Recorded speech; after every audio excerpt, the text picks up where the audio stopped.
What's going on, my PT peeps, my Walking Dead family, and my fighters? I'm One Eye Bri, also known as PT, and I'm back to talk about The Walking Dead Season 10, Episode 2, comic stuff, spoiler warning, obviously, major spoiler warning for The Walking Dead Season 10, Episode 2, spoiler warning. Let's talk about Alpha, Beta, Whispers, Gamma. We're going to see them in this episode. And when I say this episode, I mean Season 10, Episode 2. Potential spoiler summary breakdown for the episode from the Spoiling Dead fans. But first, guys, if you can, please hit that subscribe button. It means a lot to us to hit that goal of 100,000 subscribers. We post videos every day. Subscribe so you don't miss out. Q&A from the Spoiling Dead fans. Credit to the Spoiling Dead fans. I'm giving credit where credit is due. We are the end of the world. Can you tell us about Alpha and Lydia's first encounter with Beta? While they're outside walking among the walkers, Lydia's earmuffs come off. Earmuffs, and she hears the screams of a woman being eaten alive by walkers. In turn, starts screaming, causing the walkers to start turning on them. Alpha leads her to what seems to be a psychiatric hospital, and that's where they encounter Beta. While Alpha has her back turned, facing Lydia, Lydia tells her, "Mama, there's a man. He's standing at the other end of the hallway." Do we learn more about Beta in the comics? He was a famous basketball player. Do we get an indication it's the same on the show? No specific information on his profession. We only learn that he used to have a camp and he was driven off it, of course, forcing him to take shelter in the mental facility. I should note that this could also be a regular hospital with a psychiatric ward. That part is referenced when Alpha directs Lydia to sleep in a room where the walls are covered with big pillows. So pretty interesting. We're going to meet Alpha meeting Beta. We don't get much of the Beta backstory, but if you know this channel, you know what we found out recently about potential spoilers about Beta. The Beta backstory on Fear the Walking Dead, the Beta backstory being confirmed on The Walking Dead. If you want to find out more, click on the video with that thumbnail there. But it is a big spoiler warning, potential spoilers for another episode later on in Season 10, and I can't wait to find out. Do we see Beta's face? No, but Alpha does. She lifts his snow mask and takes a peek towards the end, chuckles, and pulls the mask back down. Do we see more with Beta and Alpha's relationship? Does he whip her in this episode? No to the whipping. Their flashback storyline ends with her convincing him to go with them, so it's not at whipping level yet. That just sounds funny. Whipping level. We see how they got their names. Alpha congratulates Beta on ripping open a walker by saying, "Good job, big man." When he's like, "What?" She says, "Okay, Mr. B then." He says, "What does that make you?" She says, "A."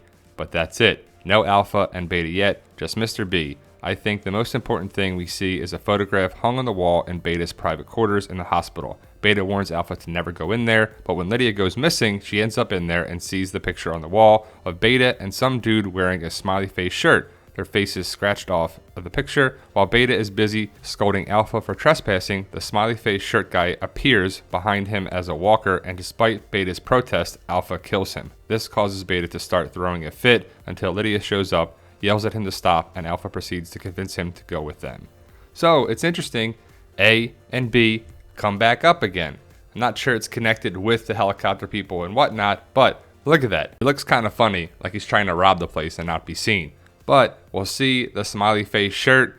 Is it some connecting point we'll see later on down the road? I know a lot of people are interested in Beta's backstory. Is it going to be like the comics? Is it going to be different for the show? I personally think it's different for the show, but I can't wait to find out. How does Alpha form the Whisperer group? Nothing on this. The flashbacks don't cover that far back.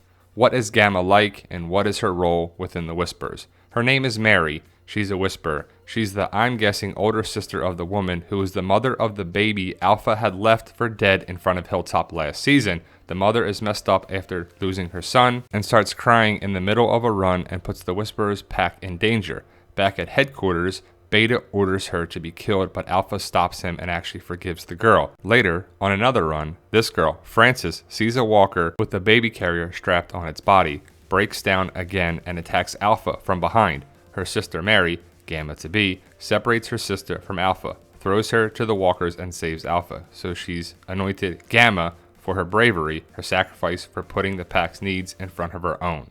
Do we see any other communities besides the Whisperers? What is their storyline? No to this as well. So we get to see Gamma. She's not Winnie, she's Mary, which kind of sucks because I kind of hoped that it would be the theory that Winnie became Gamma. But that's wishful thinking. I think some of our theories are good, but the writers are the writers and the show is the show and they do what they do. But Thora Birch is Gamma, and we're going to find out a little bit of that backstory. Like I said, I thought the theory of Gamma being Winnie, because Winnie is still out there theoretically, and that's kind of a loose end, so this would tie it up. But as for these two, you got Gamma on the left, that's clearly wearing Enid's clothes in my opinion, and then we see the sister, Frances, I believe. So we're going to see what happened here after the whole thing at Hilltop. Remember, this is the baby, that's who Earl and Tammy Rose took as their child, and that is the mother right there. So it came back around to cause a problem with Alpha. How do the Whisperers create their mega herd? I think they have tried to allude to this, but I gotta be honest, I couldn't really follow what was happening there.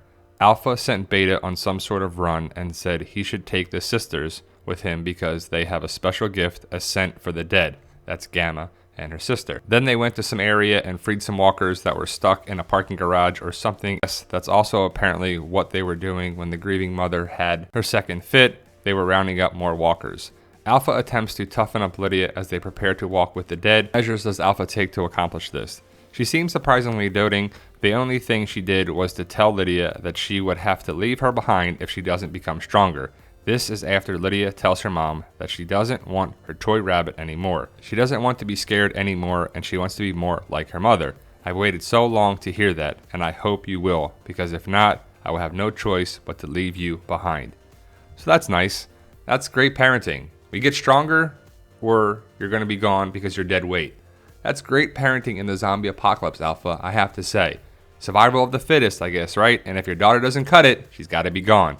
Young Lydia, well, I guess a little bit older Lydia. We saw a younger Lydia in season 9, but she's not older Lydia like Cassidy McClincy. But it is interesting to see the backstory between Alpha and Lydia a little bit more. Here's the spot probably in the parking garage where Beta is going to get the walkers out of probably the parking garage divider that the walkers are at. And then they start walking towards the camp and the horde is coming back together, because when we saw where Alpha and Carol had the showdown, there were no walkers in there. So I guess they have to replenish the horde for some reason. We've seen Alpha demonstrate her harsh leadership tactics in previous episodes, especially by killing her own people. Do we see more of that in this episode?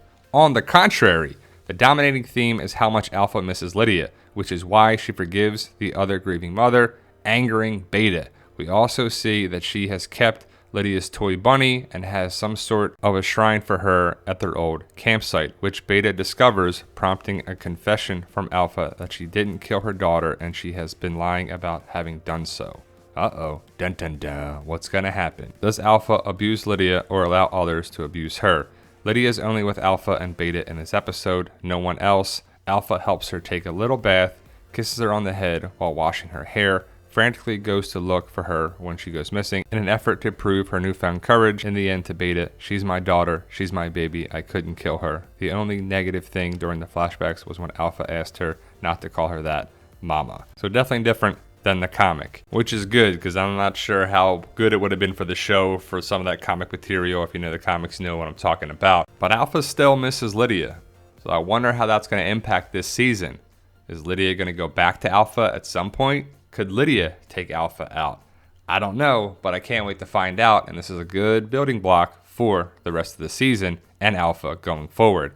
Who dies and how? Beta's walker dad or brother or whatever, I'm not sure, the guy with the smiley shirt. Alpha kills him. Frances, the mother of the baby that was left for dead. Mary, Gamma throws her to the walkers, also by Beta's account. 3 whispers. How does the episode end? It ends with Beta telling Alpha that he's seen smoke near the border, Alpha replying that they need to teach the enemy a lesson because they have trespassed, and the both of them reciting some weird mantra on how they don't do certain things which makes them free, walk in darkness, bathe in blood, love nothing, fear nothing, need no words, embrace all death. Is there anything else interesting that happens in this episode that hasn't been touched on by your responses? Yes, I think one of the important details was a scene where a whisper tells Frances that some of them have been thinking and talking about that place where there's livestock and how they could all go back there. This is interrupted by Alpha's arrival, and later, Beta tells Alpha that the group has been talking about the life they saw there, to which Alpha replies with, "It is not a life, it is a fantasy." So man, pretty interesting stuff. No big deaths, just a whisper episode. We'll hopefully see a little bit more about all this going forward in the future episodes. But Alpha, Beta, and Gamma, the whispers, we get a little more backstory, which is cool. And I want to know what's going to happen with Alpha and Beta down the road. Do you think Beta will go against Alpha? Do you think Gamma could go against Alpha? Or do you think everyone is loyal to Alpha to the end? Or will we get a new Alpha at some point? If the Alpha falls, who runs the Whispers?